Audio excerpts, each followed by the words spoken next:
Thank you for joining another episode of Your Life Simplified. My name is George Fernández, and I'll be your host for this episode. You might recall in a previous episode, we had an opportunity to meet Cozy Wittman from College Inside Track to tell us a little bit about college planning. And I really had the unique opportunity to actually have her at our offices today to share with our advisors the importance of planning for college and some new ideas to share with them as they work with their clients. And I thought, why not take this moment, have a conversation about a really important topic, student loans. So Cozy, welcome to the show. Hey, thanks for having me back. I'm glad to be here. It's great to have you back here. I mean, every time I talk to you, it seems like I'm always learning something new. And I'm always saying this, I wish I knew then what I know now. I mean, this is just, this morning, as we were going through a conversation, I heard a couple of things that I had not heard before. And I kept thinking, I wish I knew that, 10 years ago. Yeah. For those that missed the last episode, Cozy, could you just give us a little bit of background on what you do each day? Sure. So I'm with College Inside Track. We are independent college counselors. We've been helping families navigate college search for about 15 years. And my role in that is really sitting down and chatting college with families and helping them understand how to set goals in the academic, social, and financial space. It's really great to have you here to kind of share your wisdom, how you work with clients along the way. But today we want to talk about something that I think is probably going to be on a lot of people's radar, especially we hear about this a lot. And I just read an article online recently that said that there's like $1.4 trillion in student loans today. Yeah. And I mean, and just the amount that it's up over the course of the last, 10 years is just incredible. And it just continues to increase. So cost of college is always on the top of folks' mind, and I think you said something to me once before, and that is, whether you're cash flowing it, whether you're paying for it along the way, you should never pay too much. Yeah, 100% true. Right. Right. So we're going to talk specifically about student loans today. And I know that's kind of a heavy topic, but I know a lot of people probably have a lot of interest on, kind of how to navigate student loans. And it's not quite as straightforward as you might think it is. Yeah. We always hear about, to fill out the FAFSA, we can, get the federal student aid loan or Stafford loan, or I can go out and get the parent loan, or I can get the, the private loans and private scholarships, all this other stuff. The reality is that there's a lot of complexity there. And I thought this might be a great opportunity for us to sit down this morning while you're here, maybe take 20 minutes or so and kind of have a big discussion about student loans. Yeah, for sure. In 20 minutes, we'll hit a skim coat, right, of the possible ways to think about this. But by the time we're done, I think people at least will have a little bit of a handle on it. Okay, that's great. So I this is a big topic. I'm not even sure where to start. I said, maybe we should just start with just a kind of a big picture review of, what are the options? We think of student loans. What are the options? Or do you feel like we need to have a precursor to that piece? Yeah, maybe let's start with even philosophically, how do you as a family think about student loans, right? And this goes back to really thinking about what's your philosophy as a family around who should be paying for school. And so families should really think through, who do they want to have skin in the game? They should also be having a conversation around, what is our maximum bottom line, right? What do we believe we should be paying or could be paying for college? And starting with a budget is not where most families start, right? We all start with the little kind of dream school philosophy, right? Of where does my student want to go? But an equal part at College Inside Track, we really think about an equal piece of that. What's the right academic fit for my student? What's the right social fit for my student? You should equally be asking, what's the right financial fit for our family? And so starting in that financial fit, talking about whether or not you believe student loans should be part of the process or not. And if student loans are going to be part of the process, who do you want to own them? Do you want your student to own them as they're part of the skin in the game? Or do you as a parent want to own those loans? That's really interesting because depending on whether you own them as a parent, whether you own them as a student, the types of loans are completely different, I would imagine. That's right. As well. And what you described there too is what's going into my head is it's like, how much time do we actually plan doing this, right? We spend probably more time planning for a vacation than we do for trying to figure out college and how we pay for college sometimes. Yeah. But yet it's a much, much bigger expense, almost like retirement. It's kind of it's a much longer period of time. You got to plan out for the whole thing. So when we think about then who owns it and the type of loans, maybe it would help to have an overview of the kind of loans that are out there. So when it comes down to who owns what. Yeah, for sure. So at College Inside Track, we think about this as kind of four pieces of a circle, if you will. And if you're going to tier loans, here's how we think about it. We start with the federal student loan program. It's called the federal direct loan. Some people will still refer to it as the Stafford loan. They're the same loan. That's given out by the federal government. Every student who goes off to college in the fall gets access to that money. As a family, you can think about whether or not you want to take that money out, but every freshman, regardless of their need status, has access to the federal student loan. And the federal student loan, what many people don't know, because we hear all the news media reports about the climbing debt and all the debt that students are taking on, the federal student loan program is actually the only loan that a student can own on their own. It doesn't require a parent co-signature, but it has caps. Right. And so as a freshman, the maximum amount that someone will get access to through the federal direct loan program is $5,500. That's it. That's all they get access to. As a sophomore, they get access to $6,500. As a junior, $7,500, and a senior, $7,500. So if you add all that up, the federal student loan program caps students off at $27,000. The federal student loan program is also the lowest interest rate in the market. So today it sits at 4.53%. It's tied to the Treasury note. And so even if as a family you believe that you as a parent want to pay for college, you might philosophically consider having your student take out that student loan, and then you can pay it back if you want to as a parent.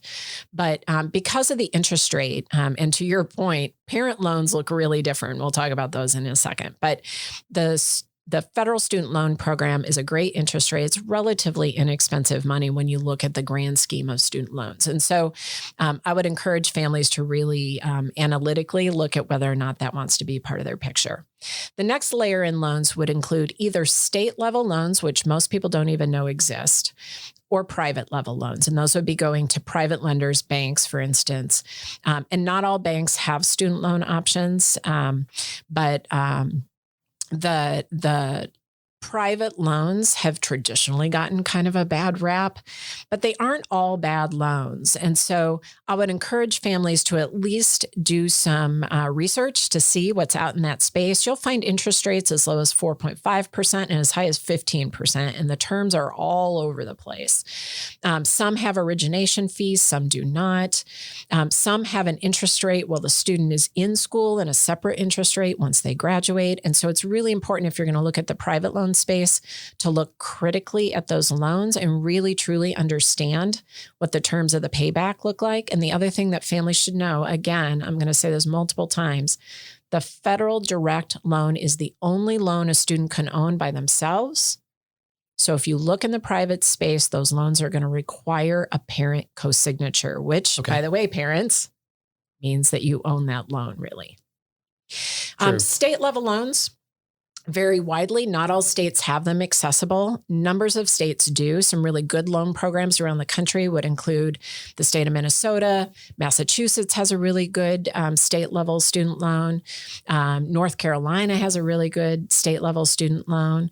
But there are also states around the country that have none. The state of New York does not have any. The state of Wisconsin does not have any. You have to look at the details of those loans to understand whether or not you can access them. A lot of those loan programs give access to students who are going to school in that state, regardless of your residence status. And some of those loans, like the Minnesota loan, actually allows residents to take it with them to the colleges they're going to, as long as the school itself accepts the loan. So for instance, Syracuse University in New York does not accept the Minnesota self-loan. So you just have to look to see whether or not those work. They traditionally have more favorable interest rates, but not always. So you need to look really carefully. Some states also have parent level loans. Regardless, parents should know that the vast majority of those state level loans will require a parent co-signature and do have caps on the amount of money that a student can take out. But some of those caps are super generous. Like the Minnesota self-loan allows for $20,000 a year, right? So for a lot of families, that would cover the gap between what the federal student loan wasn't covering and where they're going to school and the cost of attendance. When they get those student loans at the state level, do they still go through the school's financial aid departments to access those, or they have to have a special contact within the state to do that? Yeah, great question. They actually go through the state. Okay. They usually have separate application process, right? It's basically like a private loan. Okay. But one that the state is either helping to balance in terms of interest rate, or they got a great deal because they're a state, right? And now on the state loans, make sure I understand this correctly. You said that if I understand this correctly, you said that the state loans are in the student's name or are not in the student's name? It depends on the state. So Depends on some the state. states have state level student loans that the parent would co-sign on. And then some states actually have parent loans as well that you could take out. Like North Carolina has both a student level loan and a parent level loan. Okay. On the student loans at the federal level, the interest rate you mentioned already is just a little under 5% today. Mm-hmm. And so that does vary. It does change over time. Yep. I think, as we know. Is that interest rate, is that deferred, or I guess while they're in college, and then it starts accumulating afterwards, or they start paying interest later, or they only pay interest payments during the college years? How does that work? Yeah, great question. So the student's need status actually determines whether or not it is accruing interest while they are in school. So if you back up even a step, when you fill out your FAFSA, the outcome of that FAFSA, called the expected family contribution, goes off to the college. The college uses that in a formula to determine if a student has need at their college. So every college is different. You could find as a student, you have need at some schools and not have need at other schools. And so then the need status of the student determines whether or not they get access to subsidized portions of that federal student loan. What's being subsidized is the interest rate while the student's in school. So a student could have a mix, or would have a mix. If they get subsidized portions of the student loan, you never get 100% of your student loan as a subsidized loan. The maximum amount you can get is $3,500 of the $5,500 you got access to, right? So regardless of subsidization, all of the payback comes 6 months post-graduation. So payback on those federal direct loans is deferred until the student graduates, and it can be deferred again if the student goes, for instance, on to get a master's. Okay. And that's really important to know. You said something earlier too on the kind of the philosophical view of whether or not you're paying for all the school, or whether the student's carrying some of that skin in the game, as you called it.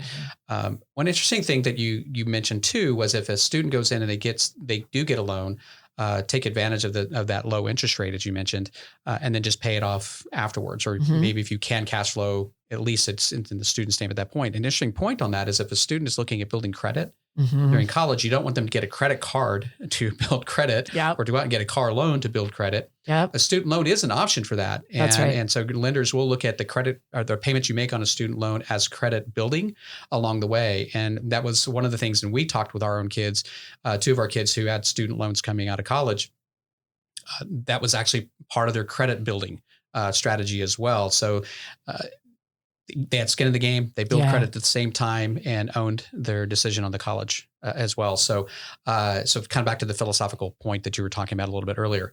So yeah, there certainly are. I think what you're pointing out, and I just want people to really pay attention to what you're saying, because there are strategic reasons to take out the federal student loan, right? And in the grand scheme of money, that interest rate is relatively low. So I think that's a great point, George.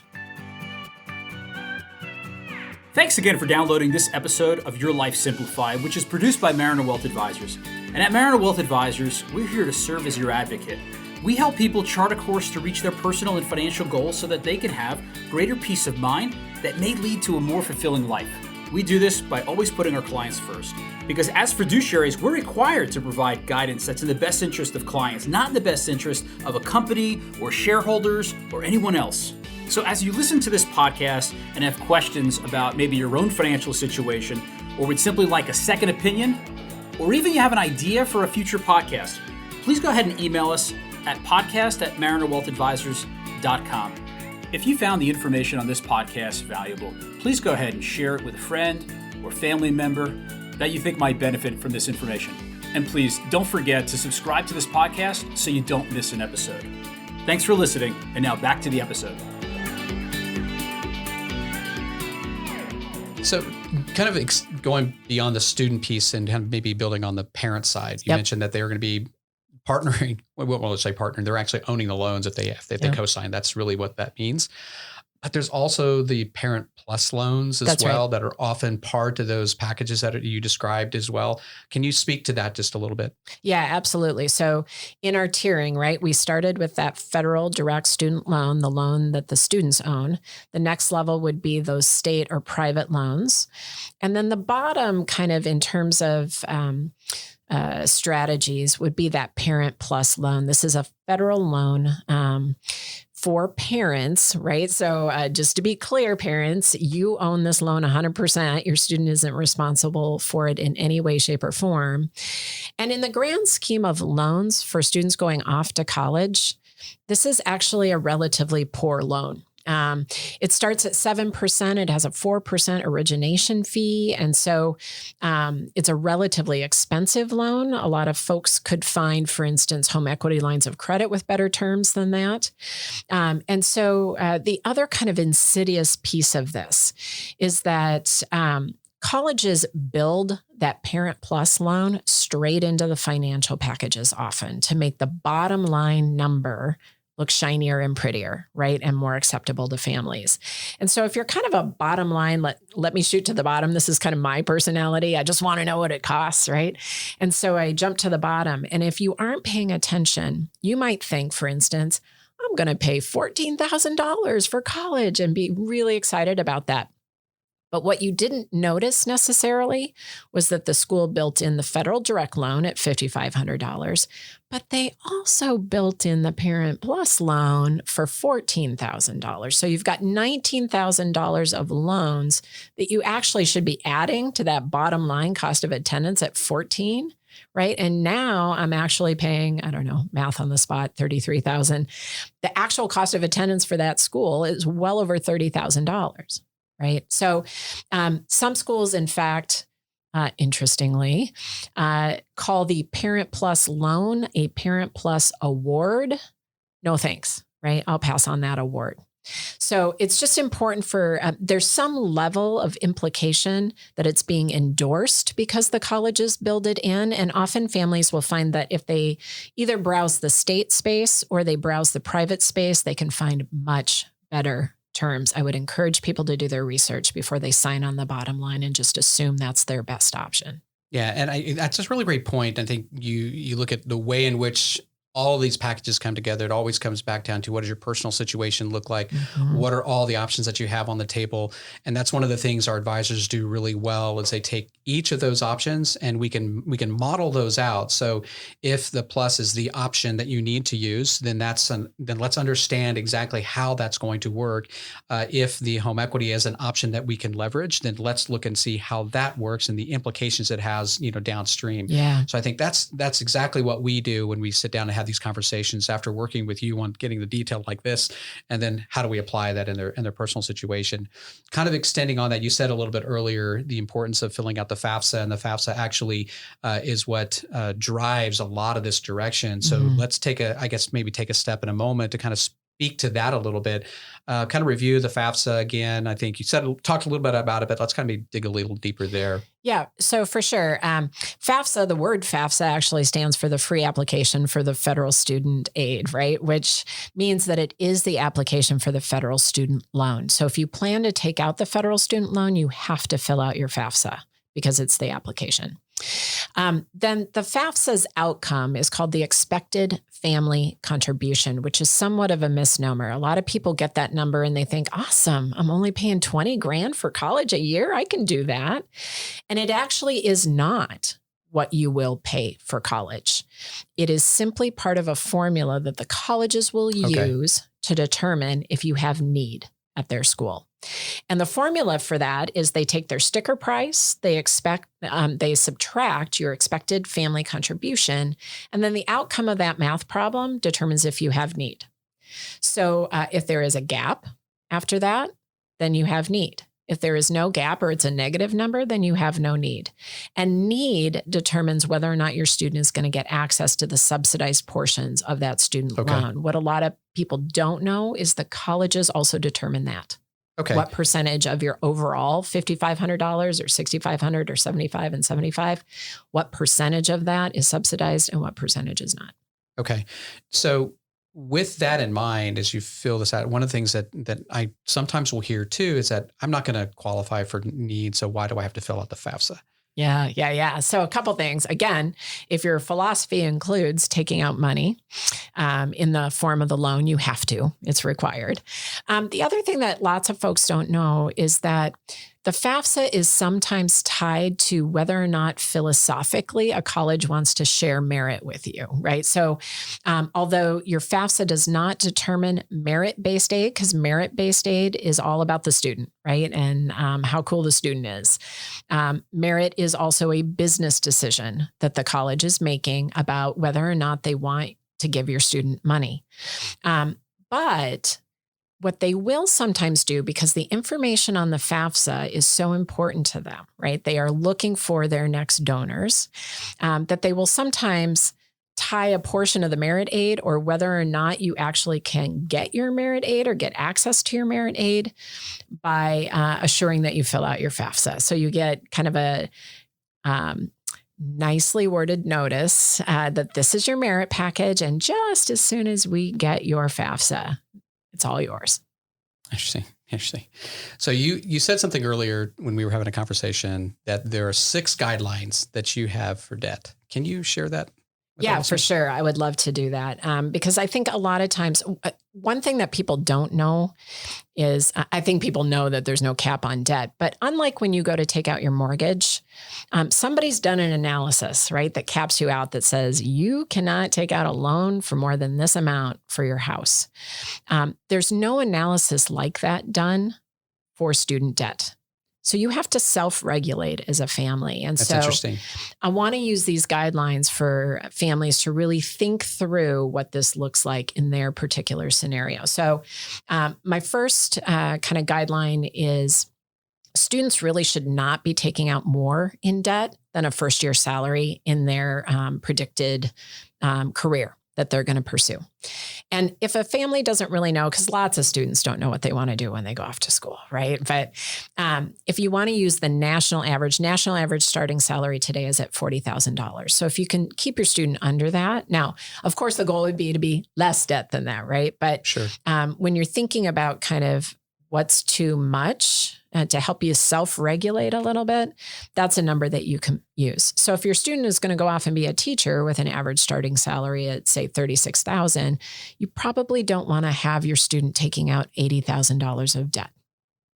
Now, back of the napkin math, my next guideline is for every $10,000 in student loan you take out, the payback on that is roughly $100, right? So if you took out that $80,000 to become a teacher, the payback on that is $800 a month on a $36,000 a year salary. That's too much. That's going to severely limit you when you do graduate, because that's right. What's interesting on that is, I mean, think about that just for a minute. $800 a month in that example, and you're making $40,000 a year, $30,000 a year, 35, whatever it happens to be. If you go out and you want to pay rent someplace, they generally don't allow your payment to be more than 3 times your monthly salary. That's right. So if your monthly salary is $2,500 a month, start doing the math on that, and you're going to discover that and not to mention when you look at the other payments that have to go into that. So you start, and then even when you go out and get a mortgage, your mortgage payment can't be more than 28%, generally speaking, of whatever your gross income is. And then when you add in all the other payments, it can't exceed 36%, generally speaking. Well, you may have just blown it out of the water just by having a student loan payment, being able to do some of those other things.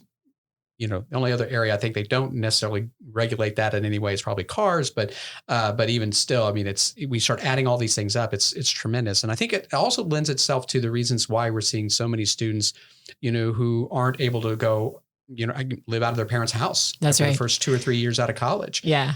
Because they're saddled with this burden. Yeah. When I sit down and I chat college with families, right? And the student is kind of marching down I don't care how much debt I take out. My first question to them is, how much do you love your parents? Right. And they're like, well, a lot, enough to live with them for the first decade of your life after college, because that's what it's going to look like. And this comes to another good just point. Like, I think traditionally we have let our kids drive their own college searches, right? The idea is, own this decision.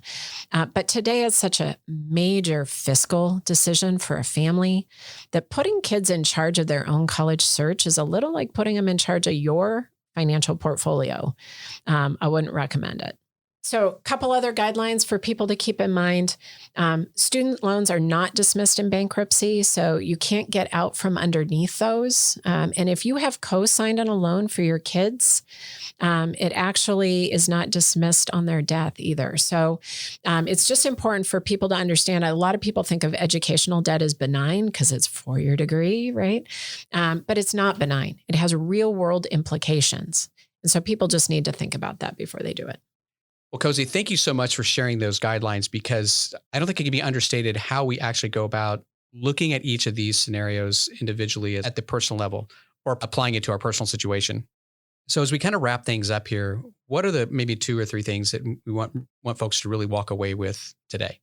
Yeah. So I just would encourage families to be very planful, right? People don't really believe that they can budget for college. And the colleges don't make that easy because they aren't transparent. But as a family, you should really be thinking about, just like you budgeted for your house, you figured how much you could spend monthly on a house, you can figure out how much you can spend monthly on a college education as well.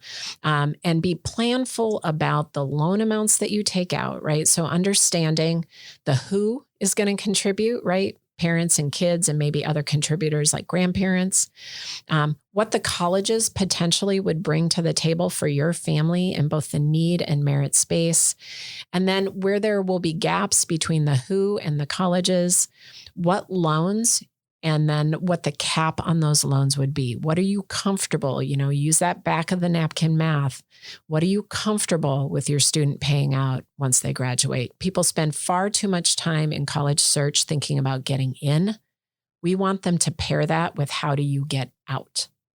Yeah, and those are great reminders. And I know in our last episode, you also said that things are a lot different today than they were when we went to school or even 15 years ago. And the world is, and the way colleges operate are completely different, especially the cost of college, as the way it's been accelerated over the last few years. So if you'd like to learn more about that last podcast, that's podcast number 20, College Planning Going Beyond the Dollar Signs. So check that podcast out. Thanks again for being here today. It was really great to see you again. I'm glad you made the big trek down here. So I do appreciate you being here today and kind of going through all that with us. Yeah, sure. It was my pleasure. Thank you for having me. Well, as always on our podcast, we want to hear from you. Let us know what you think about this podcast by giving us feedback. And if you have any ideas for future podcasts, be sure to let us know at podcast@marinawealthadvisors.com. Thanks for listening. Mariner Wealth Advisors, MWA, is an SEC-registered investment advisor with its principal place of business in the state of Kansas. Registration of an investment advisor does not imply a certain level of skill or training. MWA is in compliance with the current notice filing requirements imposed upon registered investment advisors by those states in which MWA maintains clients. MWA may only transact business in those states in which it is notice filed or qualifies for an exemption or exclusion from notice filing requirements. Any subsequent direct communication by MWA with the prospective client shall be conducted by a representative that is either registered or qualifies for an exemption or exclusion from registration in the state where the prospective client resides. For additional information about MWA, including fees and services, please contact MWA or refer to the Investment Advisor Public Disclosure website, www.advisorinfo.sec.gov. Please read the disclosure statement carefully before you invest or send money. The views expressed in this podcast are for educational purposes only and do not take into account any individual personal, financial, legal, or tax considerations. As such, the information contained herein is not intended to be personal legal, investment, or tax advice. Nothing herein should be relied upon as such, and there is no guarantee that any claims made will come to pass. The opinions are based on information and sources of information deemed to be reliable, but Mariner Wealth Advisors does not warrant the accuracy of the information. The guest today is not affiliated with Mariner Wealth Advisors, and their opinions expressed are their own.